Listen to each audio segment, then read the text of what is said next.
നമ്മൾ ഇന്ന് കാണുന്ന ഒരു സംഭവമുണ്ട്. സ്കൂളിലേക്ക് ഒരു പാരന്റ്സ് മീറ്റിങ്ങിന് പോകുമ്പോ, അല്ലെങ്കിൽ ഒരു പ്രോഗ്രസ് കാർഡ് ഒപ്പിടാൻ വേണ്ടി പോകുമ്പോ ഉപ്പ വരാൻ പാടില്ല. കാരണം എന്താ? ഉപ്പ പഴഞ്ചനാണ്. എന്റെ ഫ്രണ്ട്സിന്റെ കൂടെ ഞാൻ നടക്കുമ്പോ അതാണ് എന്റെ ഉപ്പ എന്ന് ചൂണ്ടിക്കാണിക്കാൻ എനിക്ക് നാണക്കേടാണ്. അതുകൊണ്ട് ഉപ്പ എന്റെ മദ്രസയിലേക്ക്, എന്റെ സ്കൂളിലേക്ക് വരേണ്ടതില്ല. എന്റെ പ്രോഗ്രസ് കാർഡിന് ഒപ്പിടാൻ അല്ലെങ്കിൽ എന്റെ മീറ്റിങ്ങിന് എന്റെ ഉമ്മ വന്നാൽ മതി. എവിടെയെങ്കിലും പോകുന്ന സമയത്ത് ഉമ്മയോട് പറഞ്ഞിട്ടാണ് പോകുന്നത്. ഉമ്മയോട് കൈ കൊടുത്തിട്ട് ഉമ്മയെ കെട്ടിപ്പിടിച്ചിട്ടാണ് പോകുന്നത്. ഉപ്പ അവിടെ ഉണ്ടെങ്കിൽ ഒരു മുഖത്തേക്ക് പോലും നോക്കാതെ ഇറങ്ങിപ്പോകുന്ന എത്രയോ മക്കൾ നമ്മുടെ സമൂഹത്തിലുണ്ട്. ഇല്ലെന്ന് പറയാൻ കഴിയോ? ഇല്ലെന്ന് പറയാൻ കഴിയോ?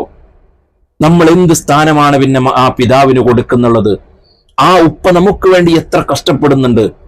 ഈ ഉപദേശിച്ചു കൊടുക്കുന്ന ആളുകൾ മക്കൾക്ക് വേണ്ടി ഉമ്മ 10 മാസം വയറ്റിലിട്ടതും വേദന അനുഭവിച്ച് പ്രസവിച്ചതും മുലപ്പാലൂട്ടി വളർത്തിയതിന്റെയും കഥ പറയുമ്പോ ഒരു മിനിറ്റെങ്കിലും ഈ പിതാവിനെ കുറിച്ച് പറയാൻ നിങ്ങൾ തയ്യാറായിട്ടുണ്ടോ? ഒരു മിനിറ്റ് നേരമെങ്കിലും ഈ പിതാവിന്റെ അവസ്ഥയെക്കുറിച്ച് നിങ്ങൾ മക്കളോട് പറഞ്ഞു കൊടുത്തിട്ടുണ്ടോ?